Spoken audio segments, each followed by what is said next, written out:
အားလုံးမင်္ဂလာပါဗျာ MHD သတင်းဌာနရဲ့နေ့စဉ်သတင်းသုံးသက်ချက်တွေကြည့်နေရဖြစ်ပါတယ်ဒီနေ့မှာကျွန်တော်အဓိကသုံးသက်မှာကပြီးခဲ့တဲ့ပေါ့နော်24ရက်တလပိုင်း2026ကကျွန်တော်ဒီရှမ်းပြည်မြောက်ပိုင်းပေါ့နော်ရှမ်းပြည်မြောက်ပိုင်းတီဘောနဲ့မိုင်းရယ်ပေါ့နော်အဲ့ဒီဒေသမှာရှိတဲ့မွေးဆွေဝါဖန်စီရမိမှုတွေကိုကျွန်တော်တို့သတင်းတောက်တွေကိုဒီနိုင်ငံတော်တာဝန်ရှိသူတွေပေါ့နော်ဒီသတင်းထုတ်ပြန်ရေးအဖွဲ့ကတာဝန်ရှိသူတွေကခေါ်ပြီးပြတဲ့ဟာနဲ့ပတ်သက်ပြီးတော့ကျွန်တော်အဲ့ခီးစဉ်နဲ့ပတ်သက်ပြီးကျွန်တော်နည်းနည်းသုံးသပ်မယ်နောက်တစ်ခုတော့လက်ရှိအနေထားမှာတော့ဒီမြန်မာနိုင်ငံမှာကျင်းပဖို့ရှိရပါတော့ရွေးကောက်ပွဲပိုင်း၃ပိုင်းလုံးပြီးသွားပြီဆိုရွေးကောက်ပွဲနဲ့ပတ်သက်ပြီးတော့ဒီပါတီတွေရဲ့အခမ်းကဏ္ဍပေါ့နော်ဘယ်လိုပြင်ဆင်ခဲ့တယ်နောက်ပြီးတော့ဘယ်လိုဟာတွေဖြစ်လာနိုင်လဲပေါ့နော်ဆိုတော့ဒါတွေကိုကျွန်တော်သုံးသပ်ချင်တယ်ဆိုတော့ဒီနေ့တော့ကျွန်တော်တို့အဲ့ဒါတော့သတင်းပေါ့ဗျာဖြစ်ပြီးရဲ့သတင်းကိုကျွန်တော်သတင်းမြင်ကွင်းကျယ်လေးပြန်သုံးသပ်မှာပေါ့တို့ပြီးခဲ့တဲ့24ရက်ဇန်နဝါရီလ24ရက်ပေါ့နော်2026ပေါ့ဆိုအဲ့တုန်းကကျွန်တော်တို့တွေဒီရှမ်းပြည်မြောက်ပိုင်းမှာရှိတဲ့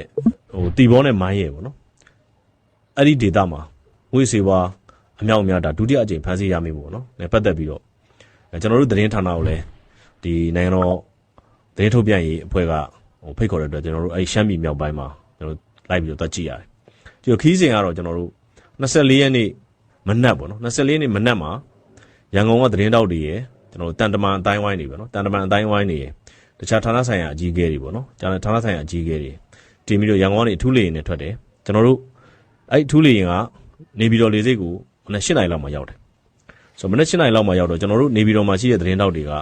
မနက်8:00မှာအဲ့လေယာဉ်နဲ့ကျွန်တော်တို့လိုက်ပါပါတယ်နော်အဲ့လေယာဉ်နဲ့ကျွန်တော်တို့အဓိကအဖြစ်ပါတာပြီးလဲပါလဲဆိုတော့ကျွန်တော်တို့သတင်းထုတ်ပြန်ရေးအဖွဲ့ခေါင်းဆောင်ကျွန်တော်တို့ဗိုလ်ချုပ်စောမင်းထွန်းပါတယ်နောက်တစ်ခုကကျွန်တော်ဒုရဲချုပ်ပေါ့နော်ဒုရဲဗိုလ်ချုပ်ကြီးဝင်းစော်မိုးပါတယ်နောက်ပြီးတော့ကျွန်တော်တို့နိုင်ငံတကာတန်တမန်တွေပါတယ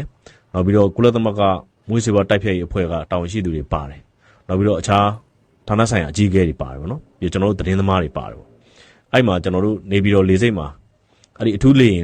်မှာကျွန်တော်တို့နေပြည်တော်ကသတင်းသမားတွေတက်တယ်ပြီးတော့အဲ့အထူးလေယာဉ်ကကျွန်တော်တို့မေမြို့ပေါ့နော်မေမြို့အနီးစကန်ပေါ့အနီးစကန်လေဆိပ်ကိုကျွန်တော်တို့ဆက်သွားတယ်ကျွန်တော်တို့ဒီကနေပြီးတော့8:00 လောက်ထွက်သွားတော့ကျွန်တော်တို့အနီးစကန်လေဆိပ်ကိုကျွန်တော်တို့9:00 လောက်ရောက်တော့9:00 လောက်ရောက်တဲ့အချိန်မှာကျွန်တော်တို့အဲ့နီးစကန်လေဆိပ်ကနေပြီးတော့ကျွန်တော်တို့ဒီလေယာဉ်ဘတ်တွေလေယာဉ်ကအဲ့သူတို့နိုင်ငံတော်စီစဉ်ပေးရတဲ့ဘတ်ကားတွေနဲ့တဆင့်ကျွန်တော်တို့နားနေဆောင်ပေါ့နော်လေဆိပ်နားနေဆောင်ရောက်တယ်လေဆိပ်နားနေဆောင်မှာကျွန်တော်တို့ကို breakfast ကျွေးတာပေါ့နော်ကျွန်တော်တို့ကိုဆိုတာကကျွန်တော်သတင်းသမားတွေရောတန်တမန်နိုင်ငံတကာတန်တမန်တွေရောနောက်ပြီးတော့နိုင်ငံတကာအဖွဲ့အစည်းတွေရောနော် UNODC လို့အဖွဲ့အစည်းတွေကပုံကိုယ်တွေရောနောက်တစ်ခုကကျွန်တော်တို့ဌာနဆိုင်ရာအကြီးအကဲတွေရောနောက်ပြီးတော့သတင်းတောက်တွေဆိုတာကျွန်တော်တို့မြန်မာပြည်တွင်းသတင်းတောက်တွေပဲမဟုတ်နိုင်ငံတကာသတင်းတောက်တွေလည်းပါပါနော်အဲ့ဒါတွေကိုသူတို့ပြောရရင် breakfast ကျွေးတယ်ပေါ့ breakfast ကျွေးပြီးတော့9:40 9:00ခွဲလောက်မှာပေါ့နော်9:00ခွဲလောက်မှာသတင်းစာရှင်းလင်းပွဲစလုပ်တယ်သတင်းစာရှင်းလင်းပွဲစလုပ်ပြီးတော့အဲ့မှာဗိုလ်ချုပ်စောမင်းထွန်းကပြောလဲဆိုတော့ဗိုလ်ချုပ်စောမင်းထွန်းကနေပြီးတော့အဓိကသူပြောတာကတော့မြန်မာနိုင်ငံအတွင်းကိုမူရစ်စေဝါစတင်ရောက်ရှိခဲ့တဲ့နောက်ခံသမိုင်းကြောင်းတွေပြောတယ်နောက်အစိုးရနဲ့တပ်မတော်ရဲ့မူရစ်စေဝါတားဆီးတိုက်ဖြတ်ရေးဆောင်ရွက်ခဲ့မှုအခြေအနေတွေပြောတယ်နောက်ပြီးလက်ရှိအခြေအနေမှာဖော်ထုတ်ဖန်ဆီးရမိမှုနော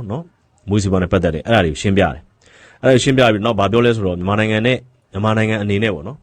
မူရစ်စေဝါပူးပေါင်းတိုက်ဖြတ်ရေးလုပ်ငန်းတွေမှာဟာလာကုလသမဂ္ဂအပါအဝင်အိန္ဒိယနိုင်ငံတွေနဲ့အာဆီယံအဖွဲ့ဝင်နိုင်ငံတွေမဲခေါင်ဒေသတွင်းနိုင်ငံတွေနောက်ဘင်းစတက်အဖွဲ့ဝင်နိုင်ငံတွေနိုင်ငံတကာမူရစ်စေဝါထိန်းချုပ်ရေးအဖွဲ့အစည်းတွေနဲ့တက်ကြွစွာပူးပေါင်းဆောင်ရွက်လျက်ရှိတယ်ဆိုပြီးဒါမျိုးပြောတာပေါ့နော်အဲ့လိုပဲကျွန်တော်တို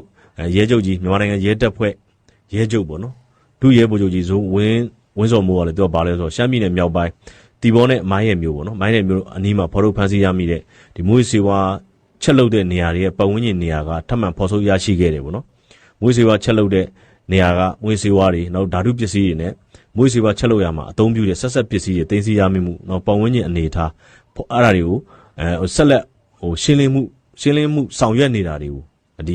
ီရဲချုပ်ကြီးကရှင်းပြတယ်ပေါ့နော်ရှင်းပြတယ်အဲ့မှာနောက်ဖြစ်လဲဆိုတော့နောက်တစ်ခုကဘာလဲဆိုတော့ကျွန်တော်တို့သတင်းစာရှင်းလင်းပွဲတက်လာတဲ့ကျွန်တော်တို့ပြည်တွင်းပြည်ပမီဒီယာတွေနဲ့နော်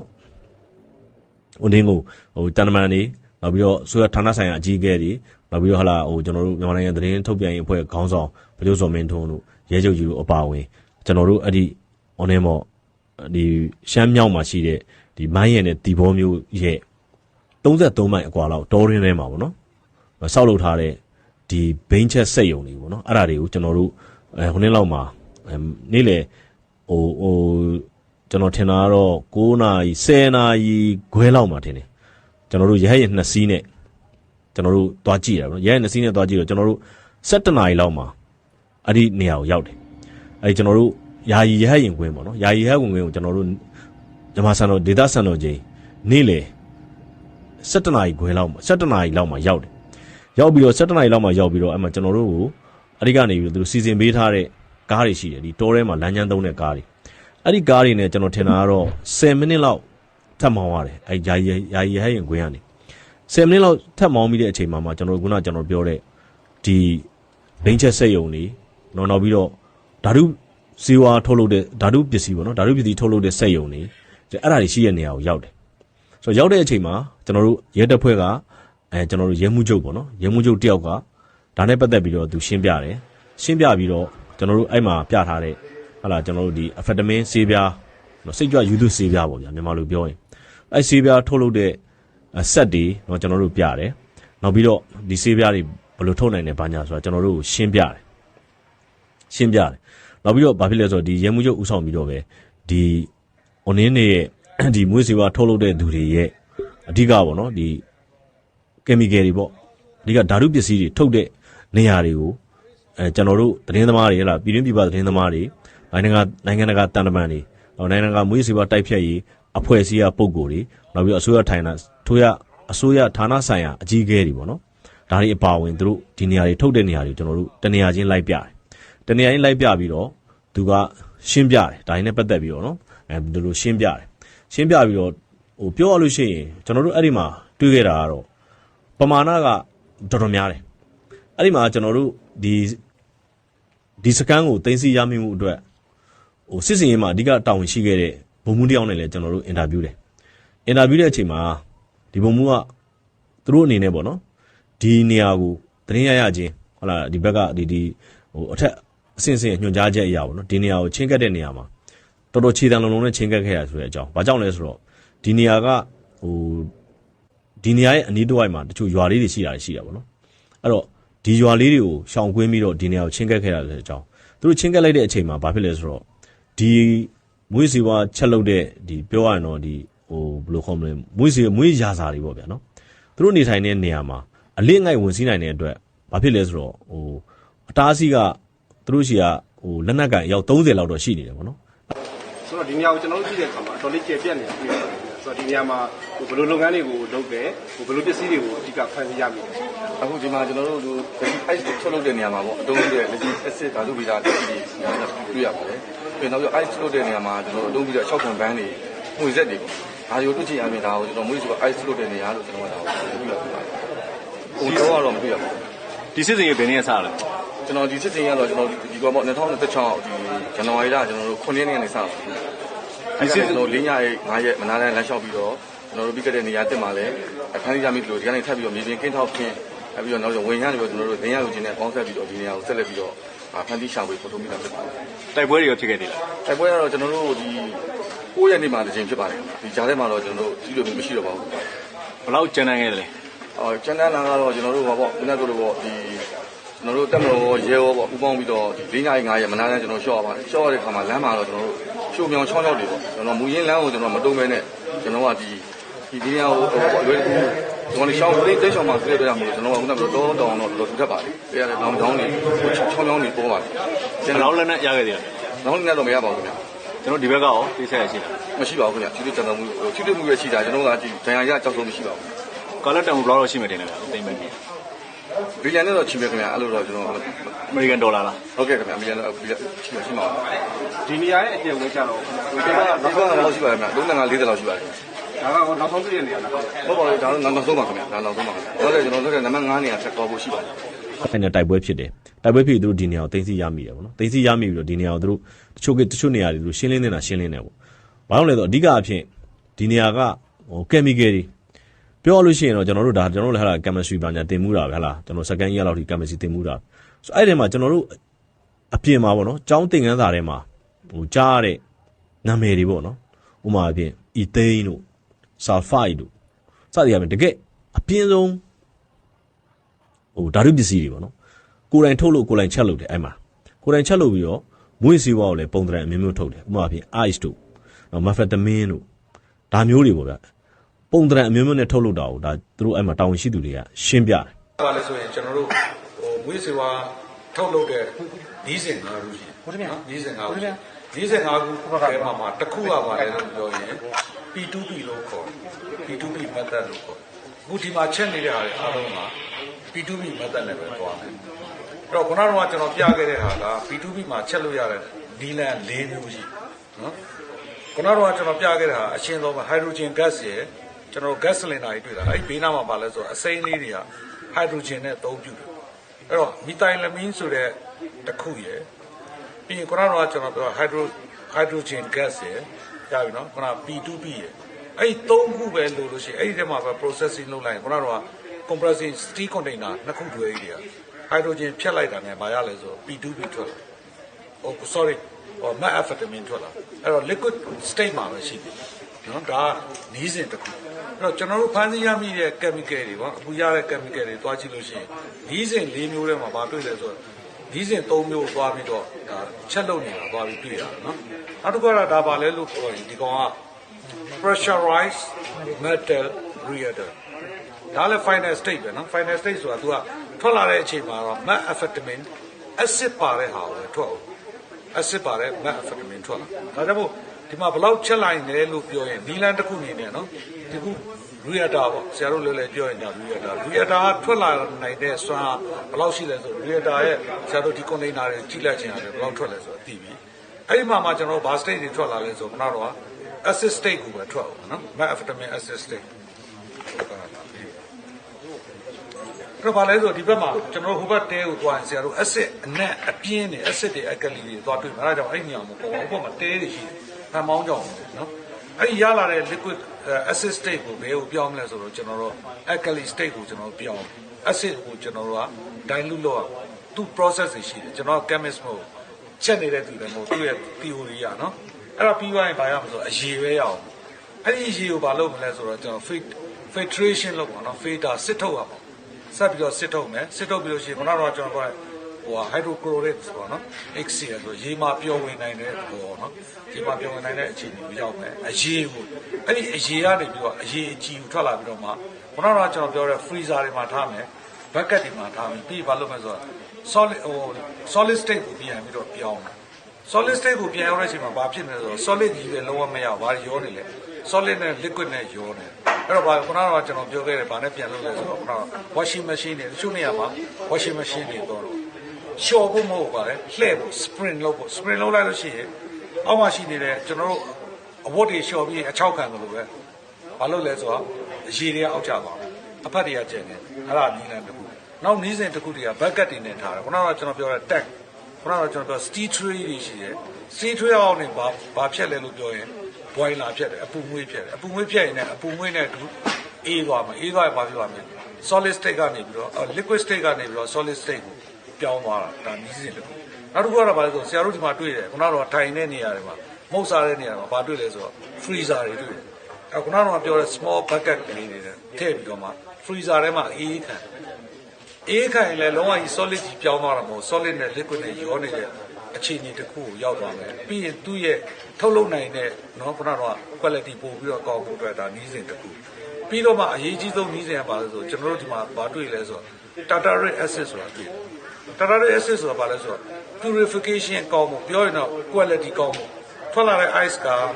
အရေးသွေးမကောင်း methamphetamine လို့ခေါ်သေးတယ်နော်အရေးသွေးမကောင်းသေးဘူးအရေးသွေးမကောင်းသေးနောက်ဆုံးအဆင့်မှာမနဲ့လုပ်လဲလို့ပြောရင်ခုနကတော့ကျွန်တော်ပြောတယ် tartaric acid နဲ့လုပ်တော့မှ qualification ကခုန purification လို့ပေါ့နော်တန့်စင်မှုရကန်တော့69လောက်ထိကိုရောက်သွားတယ်မဟုတ်ရင်တော့တာမန်ဒီဈေးကွက်မှာတွေ့နေတဲ့ဟာတွေကတာမန်ဟာတွေပဲဖြစ်တယ်ဒါကြောင့်မို့ဒီ equipment တွေကိုကြည့်တယ်သုံးနေတဲ့ chemical တွေကိုကြည့်ပြီးတော့မှသူတို့ရဲ့ထုတ်လုပ်နိုင်စွမ်းရည်ဘယ်လိုနီးစင်နေနဲ့ထုတ်လုပ်နေလဲဆိုတာကိုကျွန်တော်တို့တွေ့ရတာဖြစ်ပါတယ်။ဟောရပြီနော်။ဒါဆိုရင်ဒီအခုကျွန်တော်ပြောတဲ့ဒါ P2P method ကိုပဲအသုံးပြုတာဖြစ်တယ်။အရှိမလွန်ခဲ့သောနှစ်တွေမှာတော့ဆယ်စုနှစ်တုန်းကတော့ထုတ်လုပ်တဲ့ဒီလန်တစ်မျိုးရှိပြီ။အဲ့ဒါပါလဲဆို ephedrine pseudo ephedrine ကိုအသုံးပြုပြီးတော့ထုတ်လုပ်တဲ့နီးစင်နော်နီးလန်ရဲ့နီးစင်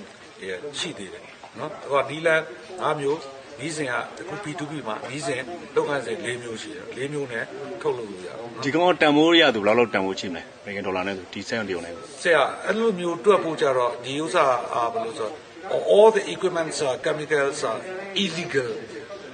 not from the market so they don't have a market price ဒီလိုဟာတခုတိဆောက်ဖို့အတွက်ဆိုချိန်ဘယ်လောက်ယူရမလဲ ဆရာဒီဟာကိုဆရာတကယ်မို့ဒါ area ပေါ်မှာမူတည်ဘူးနော်ဒီပစ္စည်းဟာဆရာမှားဖို့အတွက်ဘယ်နိုင်ငံကမှားမလဲဆိုတာတော့ဒါဘေးနာဆရာတို့စဉ်းစားလို့ရဒီပစ္စည်းကိုယူရမယ်ဒီ area ကို create လုပ်ရမယ်ဒီ area ကို occupy လုပ်ရမယ်ပြီးရင်ဆရာတို့တွေ့ခဲ့တယ်လမ်းမှာပါနေနဲ့တားလာဆိုဒီနေရာကိုဝင်ရအထူးတွက်လဲအလုပ်ကပြီးပဲနော်တချို့နေရာမှာပြီးခဲ့တဲ့နေရာမှာကျွန်တော်ဗာတွေ့လဲဆိုရင်တရုတ်လိုရေးရတာတွေ့တယ်ရှမ်းလိုရေးရတာတွေ့တယ်မြန်မာလိုတွေ့တာဒီနေရာကို control ကပြုတယ်လုံခြုံရေးရဘာလို့လဲဆိုတော့လက်နက်ကင်အဖွဲ့တွေကနေဒီနေရာမှာကာဗာပေးတာလေလိုကပြီးပဲတွေအဓိကလုပ်တဲ့အလုပ်ကတော့ဗာလဲလို့ပြောရင်စိုက်ပျိုးရေးဝင်းပြရေးလုပ်တယ် ဒီစကန်ကိုမိလိုက်လို့မြန်မာနိုင်ငံအတွက်ဘယ်လိုအကျိုးမြတ်တွေရနိုင်လဲ ဆရာမြန်မာနိုင်ငံအတွက်မဟုတ်ကမ္ဘာအတွက်အကျိုးမြတ်ရဘာလို့ဆို we save the world we try to save the world မွေးစေဝါပြဿနာကမွေးစေဝါဆိုတာတဦးတယောက်တည်းကိုထိခိုက်တာခန္ဓာတစ်ခုတည်းကိုထိခိုက်တာမဟုတ်အခုကျွန်တော်တို့နိုင်ငံမှာကြည့်မွေးစေဝါနဲ့စခဲ့တဲ့ပြဿနာမွေးတွေအမြောက်များရဘယ်ကိုသွားလဲဒီစက်မကောင်းတဲ့နေရာတွေကြီးသွားတယ်ခုနကပြောတဲ့တိုင်းသားလက်နက်ကင်ကြီးရဲ့လက်နက်ဝယ်တဲ့နေရာတွေရောတော့ဘာလို့ထိခိုက်လဲနိုင်ငံတော်ရဲ့လုံခြုံရေးထိခိုက်တရားဥပဒေစိုးမိုးရေးထိခိုက်ပြီးသုံးဆွဲတဲ့သူတွေကဘယ်လိုမှထိခိုက်ပြည်သူတွေထိခိုက်ပြည်သူတွေမှာဓာတ်ရိုက်ထိခိုက်တာရှိတယ်တော်ရွာထိခိုက်တာရှိတယ်အဲ့တော့ဘယ်လိုထိခိုက်လဲလို့ပြောရင်ဒီပြဿနာတစ်ခုတည်းကမွေးစေဝါပြဿနာ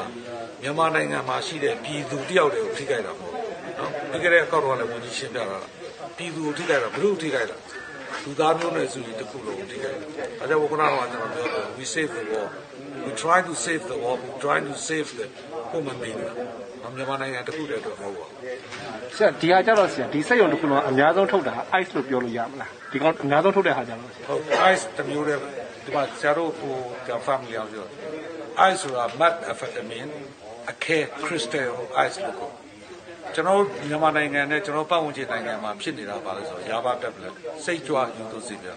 တော့စိတ်ကြွယူသွစီပြမှာ methamphetamine ဘယ်လောက်ပါလဲဆိုတော့ quality အကောင်းဆုံးอ่ะ30%တော့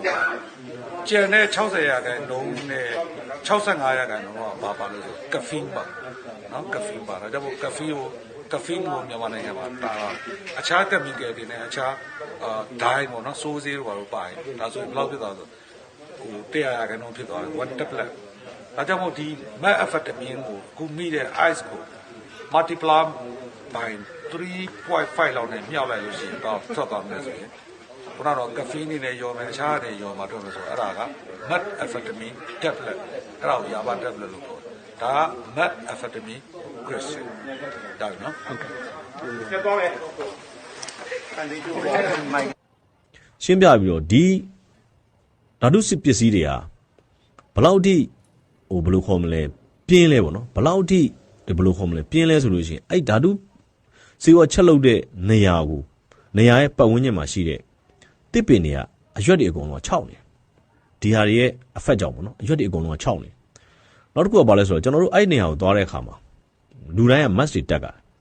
mask ဆိုတာဒီကျွန်တော်တို့ဒါ mask ဆိုရင်သိပါတယ်ကျွန်တော်တို့ခုနေ့တော့ကိုဗစ်ကာလတုန်းကတက်ရတဲ့နှာခေါင်းအုပ်တွေပေါ့နော်နှာခေါင်းစည်းတွေတက်အဲ့ကျွန်တော်ကသတိမထားမိကျွန်တော်မတက်မိတော့အနက်နေရအဲ့အချိန်ထိကိုတော်တော်ပြင်းတော့မယ်ဆိုတော့ဟိုပြောရရင်ဒီနေရာတွေကပြောရရင်ဒီကောင်းတွေအနေနဲ့လည်းဒီနေရာတွေမှာလှုပ်တဲ့အခါမှာတကယ် protective ဟိုနေမှာရှုတယ်ဝိကမဲ့သဘောရှိတယ်နော်ဆိုတော့အဲ့ဒါမျိုးပေါ့တကယ်ဟိုဘယ်လိုခေါ်မလဲဘိန်းချက်ကျွန်တော်တို့ရုပ်ရှင်တွေထဲမှာမြင်မှုတဲ့ဘိန်းချက်စခန်းလိုဟာတကယ်အခိုင်အမာတွေစောက်လုပ်ထားတာဆိုတော့အဲ့နေရာကိုပြတယ်ပြပြီးတော့နောက်ပြီးတော့အဲ့နေရာမှာပဲသူတို့ဒီဟိုနေ့ကနေရဲမှုချုပ်တယောက်ကနေပြီးတော့ကျွန်တော်တို့အဲ့နေရာနဲ့ပတ်သက်ပြီးတော့နော်ဘယ်လိုခေါ်မလဲရှင်းလင်းပြတာပေါ့နော်ရှင်းပြတယ် On the right corner that is called a centrifuge centrifuge means the water is rotating and also whatever the solid state is called the fully solid state mixed with some water so they are using the centrifuge rotating the centrifuge the liquids and the solids are separated please come in here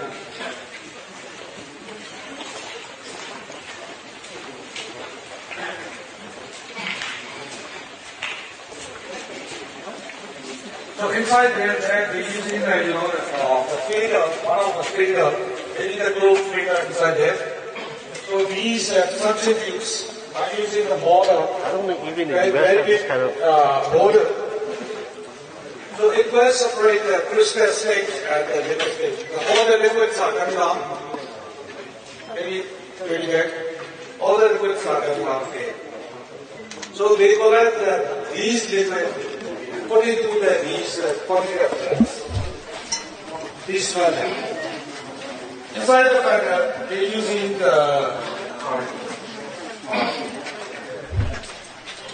the filter. Inside there is a filter, and also using the charcoal. Activated charcoal inside. They filter the cake. So for every nut elements, we're using the mixing or mixing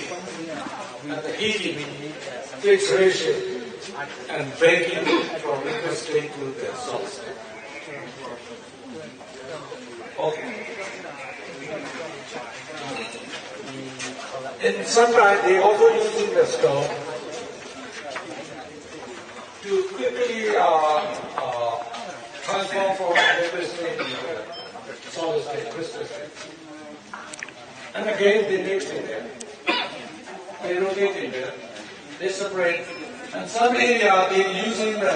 washing machine. Washing machine is not for the washing. Just only for the separating the solids and mixing with the liquid. What about the washing machine is rotating? The liquids are going out and the solids are stay inside. Yeah. Congress, that is the matter between liquid. Gentlemen.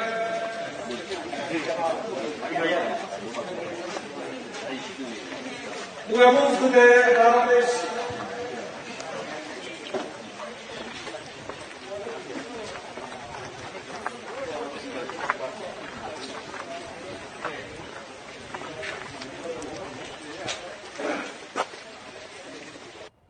ရှင်းပြပြီးတော့ကျွန်တော်တို့အားလုံးပေါင်းအဲ့နေရာနဲ့ပတ်သက်အားလုံးပေါင်း3နေရာရှိတယ်။နောက်ပြီးတော့နောက်တစ်နေရာကိုကျွန်တော်တို့ကားတွေနဲ့ဆက်သွားတယ်။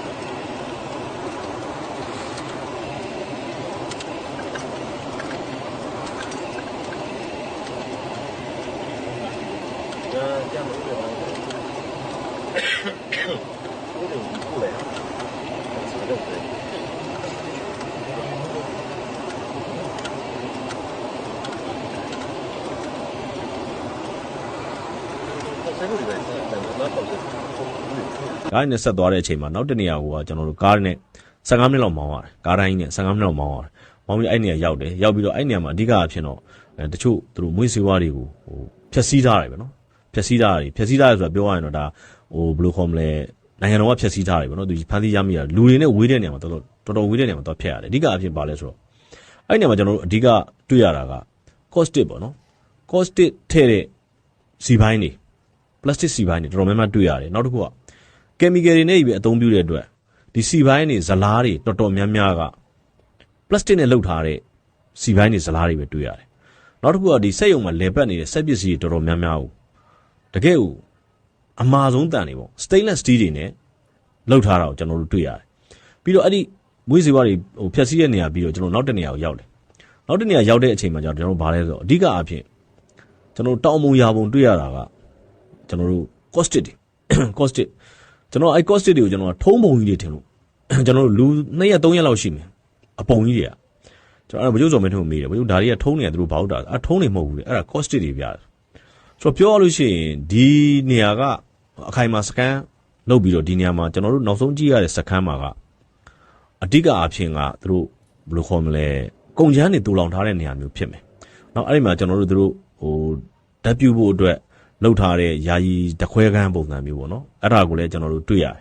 တွေ့ရပြီးအဲ့မှာသူတို့လူနေဆောင်တွေတွေ့ရတယ်တော်တော်များများတွေ့ရတယ်အဲ့တော့ဒါအခုဒါကျွန်တော်လည်းဒီမှာပြထားတယ်ပေါ့နော်ဒါဒီအတိုင်းဒါကျွန်တော်တို့တွေ့ခဲ့ရတဲ့အတိုင်းဒါကြီးကျွန်တော်တို့ပြန်ပြထားတာပေါ့နော်ဆိုတော့ဒီကိစ္စတွေအားလုံးကိုကျွန်တော်တို့ကကောက်ချက်ချမှာပေါ့နော်တစ်ကဘယ်လိုလဲဆိုတော့ကောက်ချက်ချမယ်ဆိုတာဒါတွေကဘာကြောင့်မလို့ဒီနေရာမှာဒီလိုတည်ရှိနိုင်တာလဲဟုတ်ပြီဒါတွေကိုဘာကြောင့်မလို့ ဟုတ်လားအခုမှဖော်ထုတ်မိတာလေဖော်ထုတ်လို့ရတာလေလို့ကျွန်တော်တို့သုံးသက်ခြင်းတယ်နောက်တစ်ခုကအဲ့တော့ဒါတွေကိုသုံးသက်မယ်ဆိုလို့ရှိရင်တစ်ကကျွန်တော်တို့မြန်မာနိုင်ငံရဲ့လူနေထိုင်မှုပေါ့နော်လူနေထိုင်ပြန့်နှံ့နေထိုင်မှုဒါတွေကလည်းအဓိကထည့်သွင်းစဉ်းစားရမယ့်ဟာတွေနောက်တစ်ခုကဘာလဲဆိုတော့ပြည်တွင်းလက်နက်ကင်ပေါ့နော်ပြည်တွင်းလက်နက်ကင်တောင်းကျမ်းသူတွေပေါ့ပြည်တွင်းလက်နက်ကင်တောင်းကျမ်းသူတွေဘယ်ကငွေကြေးနဲ့ရက်တည်နေတယ်လဲဆိုတာလေကျွန်တော်တို့ကဒီမေကွန်းတွေထည့်သွင်းမေးမြန်းမယ့်အရာတွေဖြစ်တာပေါ့နော်ဟုတ်ပြီဒါဆိုလို့ရှိရင်ကျွန်တော်တို့နောက်တစ်ခုကဘာလဲဆိုတော့132ခွန်132ခွန်ဆိုတဲ့စစ်စင်ရေးပေါ့နော် MNDAA နဲ့ TNLA နဲ့ AA နဲ့ပူးပေါင်းပြီးတော့132ခွန်ဆိုတဲ့စစ်စင်ရေးတစ်ခုဖန်တီးတယ်အဲ့တော့နိုင်ငံတော်မှာရှိတဲ့အစိုးရရဲ့တပ်မတော်တစ်ခုကိုအဲ့နိုင်ငံမှာရှိတဲ့တိုင်းရင်းသားလက်နက်ကိုင်လို့ပဲပြောလက်နက်ကိုင်အကြမ်းဖက်သမားလို့ပဲပြောဒီအုပ်စုတွေကနိုင်ငံတော်မှာရှိတဲ့လက်နက်ကိုင်တကယ်တပ်မတော်တစ်ခုကိုပြန်တိုက်ဖို့ဆိုတာတိတ်ကသူတို့ရှိမှာငွေကြေးခိုင်မာတောင်းနေတဲ့ငွေကြေးရှိရမယ်နောက်ပြီးတော့လက်နက်ရှိရမယ်လူသူရှိရမယ်လူသူကတော့အတင်းအဓမ္မစုဆောင်းလို့ရရင်ရမယ်လက်နက်ကတော့အတင်းအဓမ္မမရနိုင်ကျွန်တော်ပြောရအောင်နော်မရနိုင်အဲ့တော့ပြောရလို့ရှိရင်ဘာလဲဆိုတော့ဒီຢာတွေကိုဟုတ်လားဒီ132ခွန်ဆိုတဲ့ဒီရှမ်းမြောက်ပေါ့ဗျာရှမ်းမြောက်ဒီစစ်စင်ရေးကြီးပေါ့ဗျာနော်ရှမ်းမြောက်ဒီဟိုနေ့ရဲ့ဒီ MNDAA နဲ့ TNLA ဥဆောင်တဲ့ဒီတိုက်ပွဲဖော်ဆောင်တဲ့လုပ်ရက်ကြီးပေါ့ဒီလုပ်ရက်ကြီးရဲ့နောက်ွယ်မှာဘယ်သူတွေရှိနေလဲဆိုတာကျွန်တော်တို့ကသုံးသပ်လို့ရတယ်ဘာကြောင့်လဲဆိုတော့ဒီစခန်းတွေကထွက်တဲ့မွေးစေဝါတန်ဖိုးဟာအမေရိကန်ဒေါ်လာဘီလီယံနဲ့ချီဘီလီယံရာနဲ့ချီနော်1ဘီလီယံမှာအမေရိကန်ဒေါ်လာတန်း1000ရှိတယ်အဲ့တော့ဘီလီယံရာနဲ့ချီရတော့တန်းပေါင်းတောင်းပေါင်းသိန်းပေါင်းအဲ့ဒီလောက်ထွက်နိုင်တဲ့မွေးစေဝါပမာဏထွက်နိုင်တဲ့စခန်းတွေလို့ဒါသူတို့မလိုက်ပါလာတဲ့ပညာရှင်တွေကကျွန်တော်တို့သုံးသပ်ပြတယ်အဲ့တော့ပြောရလို့ရှိရင် MNDAA နဲ့ TNLA ဒီအဖွဲ့နှစ်ခုဟာဘာနဲ့ဘလို့ရက်တည်နေလဲပေါ့နော်သူတို့ဒီစစ်စင်ရေးကြီးအတွက်ငွေကြေးဘယ်ရရတယ်လဲကျွန်တော်ဒီမေးခွန်းကထုတ်လို့ရဟုတ်ပြီဒါကြီးကိုဟုတ်ပြီဒီဒေတာကိုရှမ်းမြောက်ဒေတာကိုတိုက်ပွဲဖော်ဆောင်လိုက်တယ်ဒီနေရာနေပြီးတော့တက်မတော်တို့လုံခြုံရေးတပ်ဖွဲ့တို့ကစုခွာသွားတယ်အဲ့လိုစုခွာသွားတဲ့အချိန်မှာဒီနေရာတွေမှာခုလိုပြောဆိုမွေးစီဝါချက်လုံးမှုတွေတော်တော်များများအင်းနဲ့အားနဲ့လှုပ်လိုက်မယ်လို့ကျွန်တော်တို့ယူဆတယ်အဲ့တော့မွေးစီဝါလို့ပြောလိုက်ရင်ကျွန်တော်တို့မြန်မာနိုင်ငံသားတွေကဘိန်းမြူလောက်ပဲမြင်တော့တယ်ဆိုတော့ဘိန်းမြူဆိုတာတကယ်ပြောရရင်အန်တစ်မွေးစီဝါကြီးဖြစ်သွားပြီအန်တစ်မွေးစီဝါကြီးဆိုတာဘိန်းမြူဆိုတဲ့အရာကထားပါတော့တဘာဝပစ္စည်းလေးတွေပါသေးတယ်ဟလားဘိန်းမြူဆိုတာကထားပါတော့ဗျာကျွန်တော်တို့ဘိန်းပင်ကနေလာတယ်ဟလားဘိန်းသီးကိုချစ်တယ်အဲ့အစည်းကိုပြန်ပြီးချက်လို့တော့ဘိန်းမြူဖြစ်လာတယ်ဒါဘိန်းမြူဆိုတာကတဘာဝကထွက်တဲ့ twin oblocom နဲ့တစ်ပင်တို့ဘာတို့ဟာပါသေးတယ်အခု methamphetamine တို့ဟာလာကျွန်တော်တို့ဒီ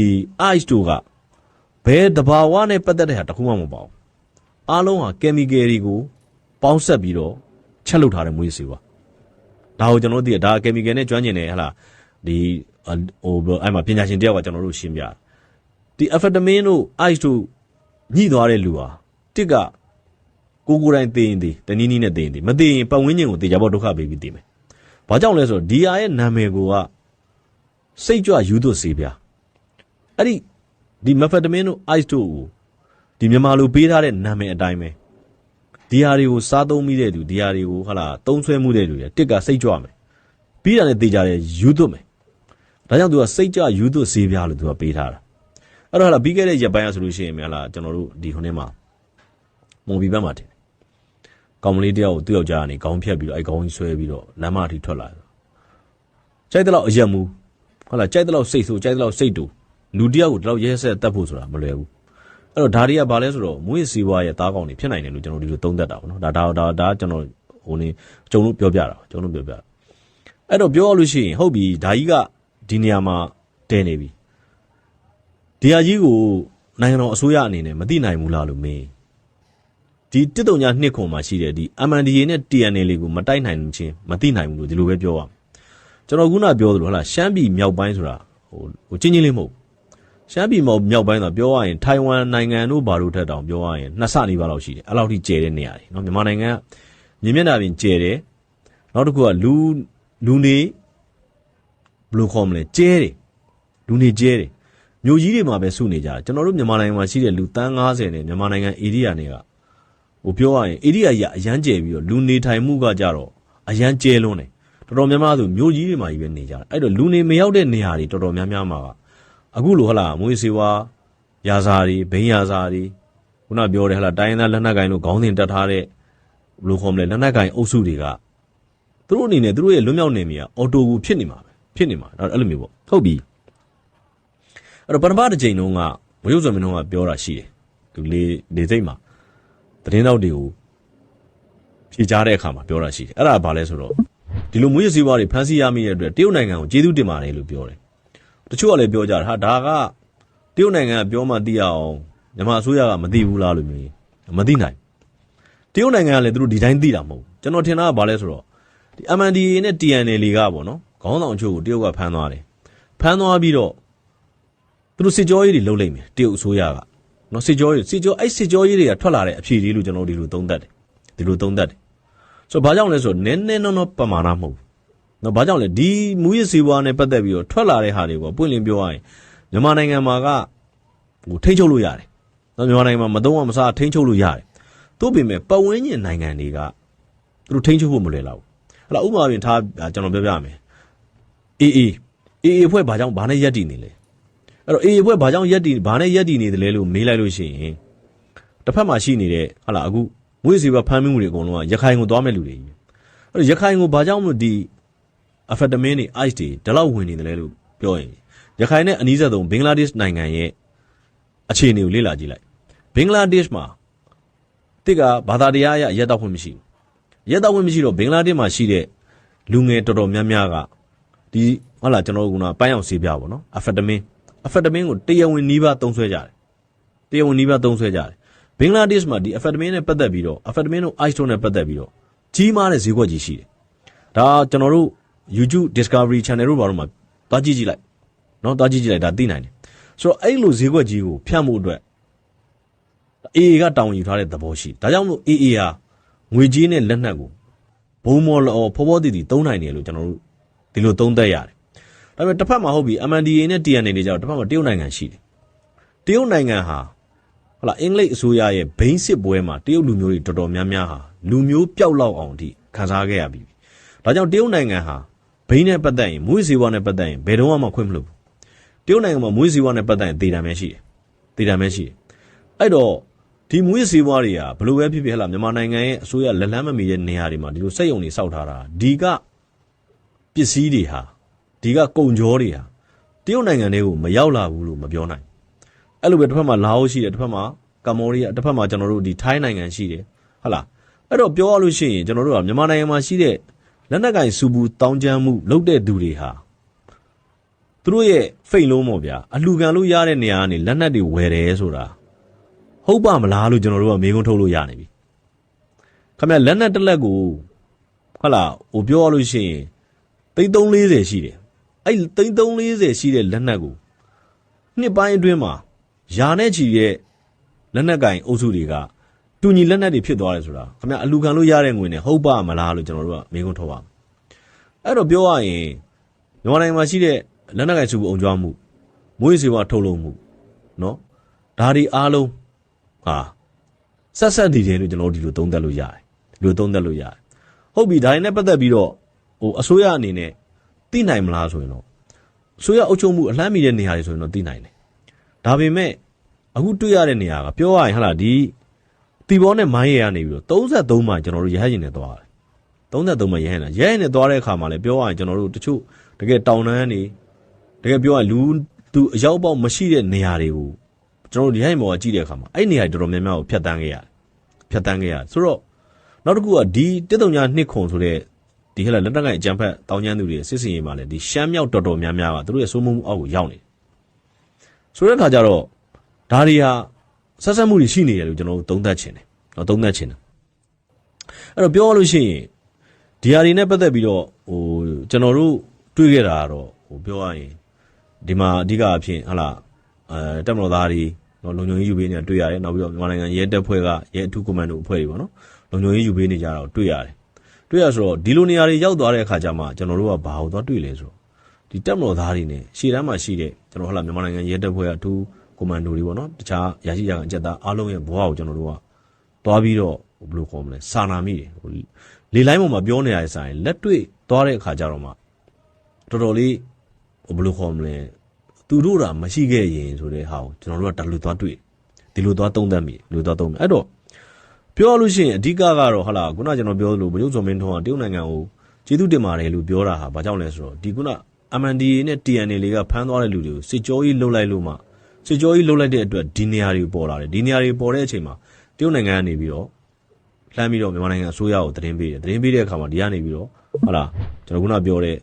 တပ်မတော်သားတွေဟာလာတကယ်ထူးကွန်မန်ဒိုရဲတပ်ဖွဲ့တွေလှုပ်ပြီးတော့ဒီနေရာကိုဝင်စီးခိုင်းတယ်ဝင်စီးတော့ဒီနေရာမှာတကယ်အလုံးအမှန်တမ်းမှကြီးမားတဲ့မွေးစေဝါထုတ်လုပ်တဲ့နေရာကြီးကိုသွားတွေ့တယ်ဆိုတဲ့ပုံစံမျိုးပေါ့ဒါကြောင့်မလို့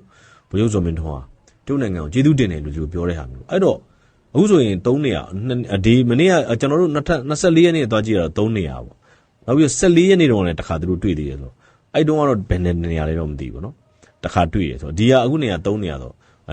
ပြောရရင်တော့4နေရာတော့ရှိလက်ရှိတော့တွေ့ထားပြီအဲ့တော့ဟိုဘက်မှာ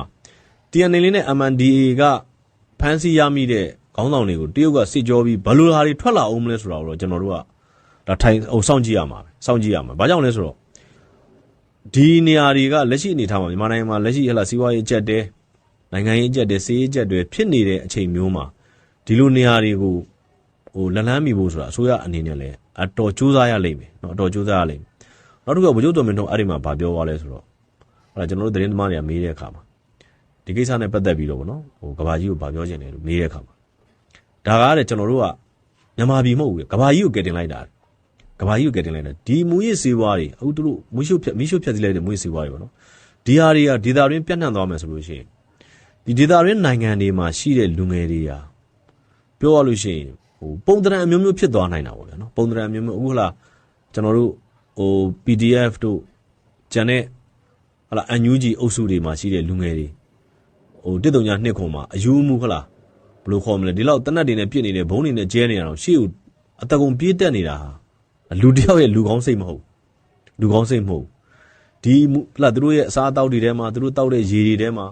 ဒီဆေးတွေတေချာပေါက်ထည့်ပေးထားလိမ့်မယ်လို့ကျွန်တော်တို့ကဒီလိုသုံးသပ်တယ်ဒါကြောင့်မလို့ဘယ်လိုဆိုမင်းတို့ပြောတာဟာကျွန်တော်တို့ကတဲ့မြန်မာပြည်နဲ့မဟုတ်ဘူးတဲ့ကဘာကြီးကိုကျွန်တော်တို့ကယ်တင်လာနိုင်တာဗျာတဲ့ဆိုသူအဓိကအဖြစ်တော့ဒီမူရစ်စေဝါစခန်းတွေကိုဟလာမြန်မာနိုင်ငံကဖမ်းဆီးရမိလိုက်တာနဲ့ပတ်သက်ပြီးတော့ကဘာကြီးကိုသိစေချင်တယ်ဒါကြောင့်မလို့တန်တမန်တွေခုနပြောတဲ့ UNODC ကဒေသဆိုင်ရာဌာနေကိုယ်စားလှယ်တွေကိုခေါ်သွားတယ်ကျွန်တော် UNODC ကအမေရိကန်အမျိုးသမီးပေါ့နော်သူ့ကိုကျွန်တော်မေးကြည့်တယ်ဘာပြောချင်လဲဆိုတော့ဘာမှတော့ပြောစရာမရှိဘူးလာကြည့်တာပေါ့လေသူတို့အနေနဲ့ဒါကိုဘယ်လောက်ပမာဏများလဲဆိုတော့လာကြည့်တာပေါ့ဒါပေမဲ့အတော်ကို amazing ပေါ့ဗျာ huge amount ပေါ့နော်အတော်များပြတဲ့အရေးအတွက်အတော်များပြတဲ့ပမာဏဆိုတာတော့သူတို့သိရတယ်ဆိုတော့ဒီလိုမျိုးပြောတာရှိတယ်ဒီလိုပြောတာကြောင့်ရှိတယ်ကျန်တာတော့သူဘာမှမပြောဆိုတော့ဒါကပြောရလို့ရှိရင်တော့ကျွန်တော်တို့မြန်မာနိုင်ငံအတွက်လည်းဘယ်လိုပဲဖြစ်ဖြစ်ပေါ့နော်နိုင်ငံတကာနဲ့ပူးပေါင်းပြီးတော့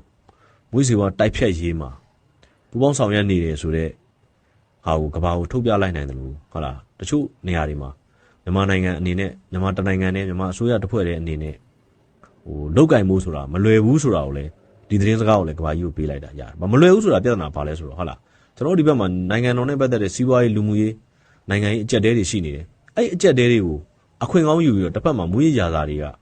ကိုယ်နိုင်ငံနယ်နိမိတ်ထဲမှာလာပြီးတော့မွေးစေဝါတွေချက်လုပ်တယ်ဒီမွေးစေဝါချက်လုပ်တာဟာလားရတဲ့ငွေကြီးတွေနဲ့ခုနပြောသလိုလက်နက်ကင်အုပ်စုတွေမွေးဖွားတယ်လက်နက်ကင်အုပ်စုတွေမွေးဖွားပြီးတော့တိုင်းရင်းသားလက်နက်ကင်ဆိုတဲ့ခေါင်းစဉ်သူတို့ကိုသူတို့တက်တယ်ပြီးတော့မြန်မာနိုင်ငံထဲမှာရှိတဲ့တပ်မတော်ကိုတိုက်တယ်ပြီးတော့အဲ့လက်နက်ကင်တွေကပဲခုနကျွန်တော်တို့ရဲ့ဟလားဘိန်းချက်စခန်းတွေဘိန်းချက်စခန်းမွေးစေဝါထုတ်လုပ်တဲ့စခန်းတွေကိုပြန်ပြီးအကာအကွယ်ပေးထားတယ်တစ်ဖက်မှာတော့ကဘာကိုပြထားတာကသူတို့ဟာဟလားဒီမိုကရေစီအတွက်တိုက်ပွဲဝင်နေတာပါဖက်ဒရယ်အတွက်တိုက်ပွဲဝင်နေတာပါဆိုပြီးတော့ကဘာကိုတော့အတန်ကောင်းဟစ်ထားပေမဲ့လက်တွေ့အနေထားမှာမွေးစေဝါထုတ်လုပ်တာတွေလူကုန်ကူးတာတွေဟလားခုနကျွန်တော်တို့ပြောလို့လောင်းကစားပေါ့နော်လောင်းကစားလုပ်တာတွေအတွက်ကိုကာကွယ်ထားတဲ့လက်နက်ကင်မြေကာမတ်တက်လက်နက်ကင်အဖွဲ့လောက်ပဲရှိတယ်ဆိုတော့ဒါကဘာကြီးက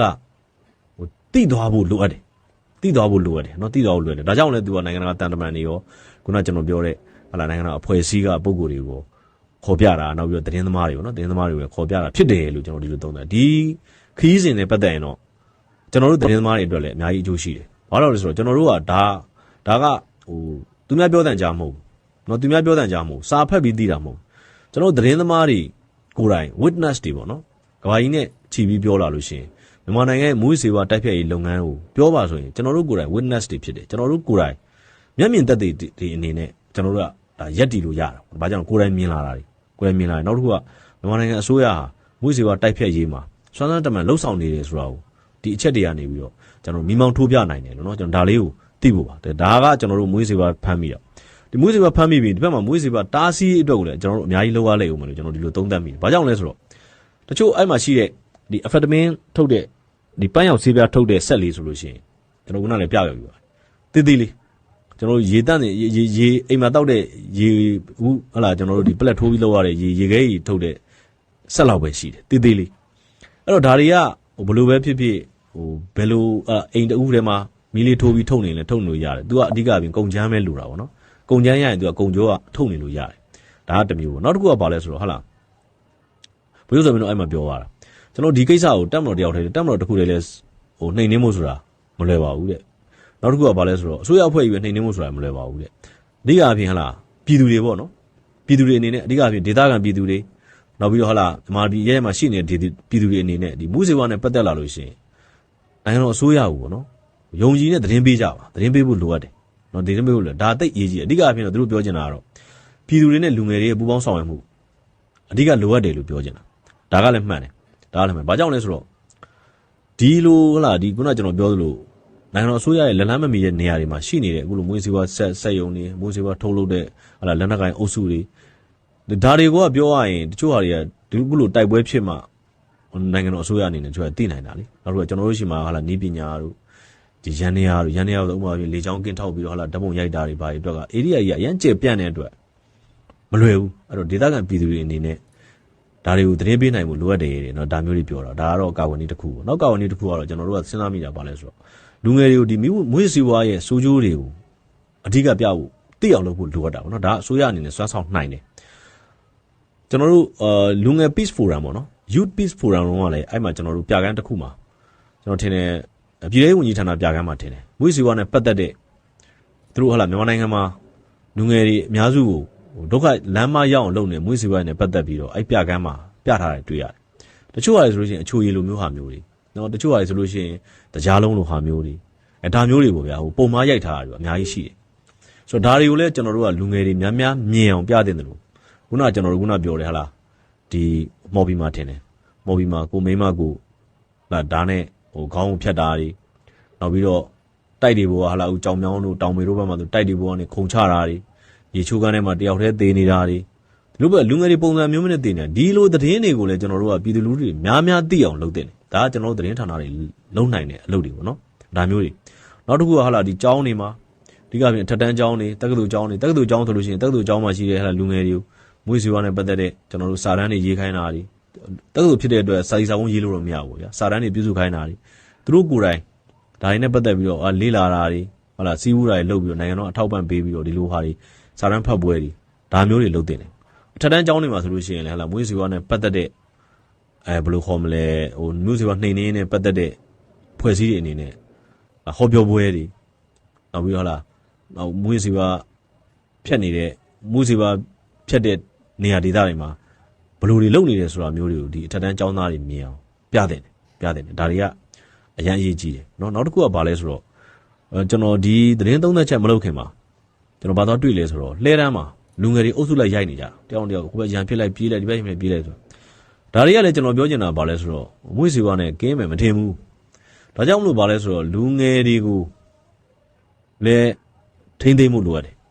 လူငယ်တွေထိမ့်သိမ့်မှုလိုတချို့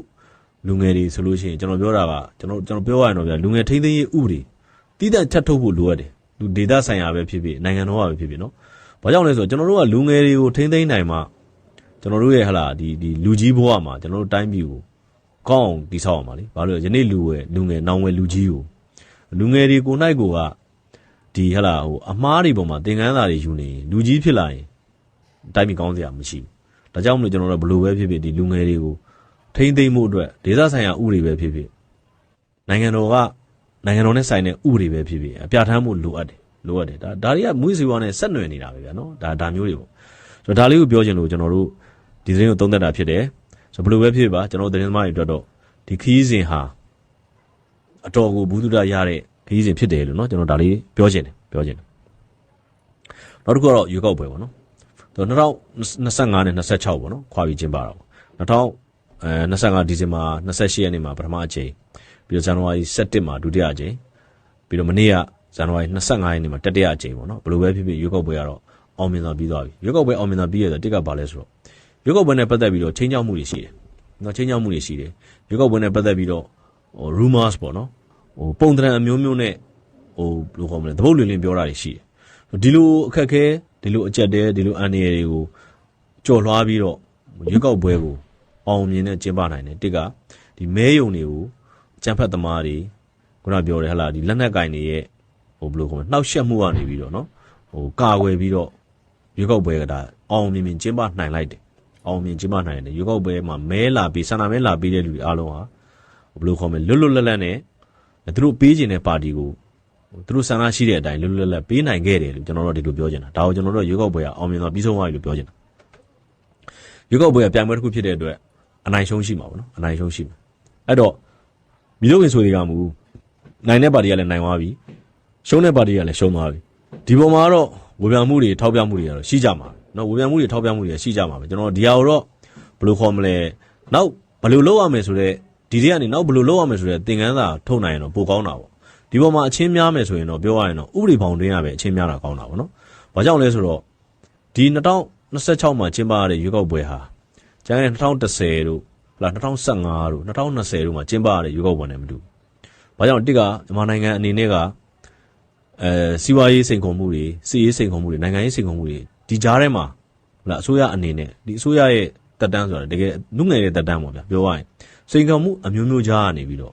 ဟုတ်လားလောက်ရတဲ့ရွေးကောက်ပွဲဖြစ်တဲ့အတွက်အားနည်းချက်တွေကတော့တေချာပေါက်ရှိမှာအားနည်းချက်တွေရှိမယ်အားသာချက်တွေရှိမယ်မကြိုက်တာတွေရှိမယ်ကြိုက်တာတွေရှိမယ်ဟုတ်လားဒီလိုမျိုးဘီတိုဘီဆိုတွေကမှကျွန်တော်တို့ကလွတ်တော်တစ်ခုပေါ့နော်လွတ်တော်တစ်ခုကိုတော့မကြခင်မှာမွေးဖွားလာနိုင်လိမ့်မယ်လို့ကျွန်တော်တို့ဒီလိုထင်တယ်အဲ့တော့ကျွန်တော်တို့ပါတီတွေနဲ့ပတ်သက်ပြီးတော့ကျွန်တော်တို့အများကြီးသုံးသပ်ပြခဲ့တာရှိပါတယ်ဟုတ်လားပါတီတွေမှာဒါရွေးကောက်ပွဲအောင်နိုင်ရေးဆိုတော့နိုင်ငံရေးဆိုတော့ရိုးပြောင်းတဲ့နိုင်ငံရေးသမားဆိုတော့ရှားတာပေါ့ဗျာဒီရွေးကောက်ပွဲအောင်နိုင်မှုတဲ့သူတို့က strategy တွေရှိကြတာဟုတ်လား strategy သူတို့ရဲ့ strategy ဆိုတာဘာလို့မဟာဗျူဟာတွေရှိကြတာဒီမဟာဗျူဟာတွေကိုရေးဆွဲနိုင်တာရှိတယ်ဒီမဟာဗျူဟာတွေကိုမရေးဆွဲနိုင်တာရှိတယ်ဒါတချို့ကြောင့်လည်းပြောရလို့ရှိရင်တရသေးစုပ်ကင်ထားတဲ့ဟုတ်လားငါတို့တော့တေချာပေါက်ကြိုက်လိမ့်မယ်လို့တရသေးစုပ်ကင်ထားတဲ့ပါတီတွေလည်းရှိတယ်လို့ငါတို့တော့ပြည်သူမကြိုက်ဘူးဒါပေမဲ့ပြည်သူကြိုက်ချင်အောင်ဆောင်ပြီးတော့ပြည်သူမကြိုက်တဲ့အရာတွေကိုဘယ်လိုပြုပြင်ရမလဲဆိုပြီးတော့လုပ်တဲ့ပါတီတွေလည်းကျွန်တော်တို့တွေ့ရတယ်ဟုတ်လားပြုပြင်ပြောင်းလဲပေါ့ဗျာအစင်တစိုက်ပေါ့လုပ်နေတာပေါ့နော်ပြုပြင်ပြောင်းလဲကိုအစင်တစိုက်လုပ်နေတာဥပမာပြင်ထားပါတော့ဟုတ်လားတချို့ပါတီကြီးတချို့ဆိုလို့ရှိရင်သူတို့ပြည်သူလူထုကမကြိုက်မှန်းသိတယ်ဒါမှမဟုတ်ကြိုက်အောင်လုပ်တယ်နောက်တစ်ခုကပါတီကိုယ်စားလှယ်လောင်းရွေးတာတော့ပြည်သူလူထုထဲမှာပြည်သူလူထုလက်ခံတဲ့လူကိုအဓိကရွေးမယ်ဆိုတဲ့ဒါမျိုးတွေပေါ့သူတို့ရဲ့ပြုပြင်ပြောင်းလဲရေးကိုအောင်မြင်မြင်လုပ်နိုင်တယ်လို့ကျွန်တော်ဒီလိုသုံးသပ်နိုင်တယ်ဒီလိုသုံးတယ်နောက်တစ်ခုကချို့တက်မတော်တွေကနေထွက်ပြီးတော့ဟလာဒီနိုင်ငံရေးလမ်းထဲဝင်လာတဲ့ဟလာပါတီထဲဝင်လာတဲ့ဒီတက်မတော်ကပုံကိုအဟောင်းနေဆိုလို့ရှိရင်လေပြောရရင်တက်မတော်ကထွက်တယ်ပေါ့ဒီလူတွေကပြောရရင်ပြည်သူလူထုနဲ့ပြောရရင်ဟိုနေ့ဘယ်လိုခေါ်မလဲထိတွေ့မှုအားကောင်းတဲ့လူတွေနော်ပြည်သူလူနဲ့ထိတွေ့မှုအားကောင်းတဲ့လူတွေနောက်ပြီးတော့စာဖတ်အားကောင်းတဲ့လူတွေနောက်တစ်ခုကပြင်ပဘူးသူတွေများတဲ့လူတွေဒါမျိုးပေါ့နော်ဒီလိုလူတွေပါတီတွေတချို့ပါတီတွေကိုရောက်သွားတာတွေ့ရတယ်အဲ့တော့ဘာဖြစ်လဲဆိုတော့မြေပြင်မှာပြည်သူလူနဲ့တဟတာတာဖြစ်တာကိုတွေ့ရတယ်အဲ့တော့တခြားရှုံးနေတဲ့ပါတီတွေဘက်ကိုသုံးသက်ကြမယ်ဆိုလို့ရှိရင်ရှုံးနေတဲ့ပါတီတွေကတစ်ကသူတို့ရဲ့တည်တည်စုပ်ကိုင်မှုတွေပေါ့နော်တည်တည်စုပ်ကိုင်မှုတွေဆိုတေချာပေါက်ဟုတ်လားဟိုလူကိုမကြိုက်ရင်ငါတို့ကိုကြိုက်ရမယ်ဒီလူတွေကဟုတ်လားပြည်သူတွေကဟိုလူတွေကိုတော့မကြိုက်ဘူးငါတို့ကိုတော့တေချာပေါက်ကြိုက်ရမယ်ငါတို့ကိုတော့မဲထည့်ရမယ်ဟုတ်လားငါတို့ကနိုင်ငံတော်အတွက်ဟုတ်လားထောင်နေတန်းနေကြခံထားရတယ်ဒီအတွက်တော့တေချာပေါက်ငါတို့ကိုတော့မကြိုက်လိမ့်မယ်ဆိုတဲ့တည်တည်စုပ်ကိုင်ထားတာမျိုးလဲဖြစ်ကောင်းဖြစ်နိုင်တယ်လို့ကိုယ်တည်းရွေးချယ်မှုပိုင်းမှာလဲသူတို့ရှိမှငွေကြေးတွေမလုံလောက်တဲ့အတွက်အားနည်းချက်တွေရှိတာပေါ့တချို့ကိုယ်တည်းဆိုလို့ရှိရင်ကျွန်တော်တို့သိရကိုယ်တည်းဆိုလို့ရှိရင်ဟာလာသူတို့ဒီပါတီလေးတွေကပေါ့နော်ပါတီလေးတွေကိုယ်တည်းဆိုရင်ဝင်လာပြီးတော့တချို့သူပါတီမှာကျွန်တော်တို့ပါတီရောတော့ဟာလာတေချာပေါက်နိုင်မှာဟိုပါတီကြီးကတော့တေချာပေါက်ရှုံးမှာဆိုတဲ့ပုံစံမျိုးနဲ့အလူငွေကောက်ခံပြီးတော့အိတ်ထဲထည့်ပြီးတော့တကယ်မဲဆွဲတဲ့နေရာမှာမသုံးရတဲ့လူတွေလည်းကျွန်တော်တို့ဟိုကြားရတာရှိပါတယ်ဒါပေမဲ့ဒီပါတီကြီးအနေနဲ့ကတော့သူကဘာလဲဆိုတော့သူရှိမှတစ်ကဟိုဘယ်လိုခေါ်မလဲဟိုပတ်မမှုအကောင့်နဲ့ဘယ်လိုခေါ်မလဲနောက်တစ်ခုကဘာလဲဆိုတော့ institutionalize ဖြစ်တယ်နော်နောက်ပြီးတော့သူတို့တချို့တွေကညှိအားရှိတယ်ညှိအားယုံအောင်လဲလိုသေးတာပေါ့တချို့ကတော့ငါတို့ကတော့တေချာပေါက်နိုင်မှာပါဆိုတဲ့ပုံစံမျိုးနဲ့ညှိအားယုံအောင်မသုံးနိုင်လည်းရှိတယ်အဲ့တော့ညှိအားယုံအောင်မသုံးတော့အတွက်ဒီပါတီကြီးတွေမှာလည်းရှုံးနေရင်ဆိုင်လိုက်ရတဲ့လူတွေလည်းရှိပါတယ်အကုန်လုံးတော့နိုင်တာတော့မဟုတ်ပါဘူးနော် ဆိုတော့ဘယ်လိုပဲဖြစ်ဖြစ်ကျွန်တော်တို့ကနိုင်ငံရေးဆိုတာကတော့ဟိုရွေးကောက်ပွဲကိုနိုင်ငံရေးသမားဆိုတာရွေးကောက်ပွဲကိုဥတီရတယ်ဆိုတာဆိုပေမဲ့ရွေးကောက်ပွဲတစ်ခုရှုံးသွားရင်လည်းနောက်ရွေးကောက်ပွဲတစ်ခုတည်းကိုဆက်လက်ပြင်ဆင်ရမှာပဲပြင်ဆင်ရမှာကျွန်တော်တို့ကဒီလိုမျိုးပြောရင်အဲ့တော့ကျွန်တော်အနေနဲ့တော့ဟုတ်လားဟိုဘယ်လိုခေါ်မလဲဒီအချိန်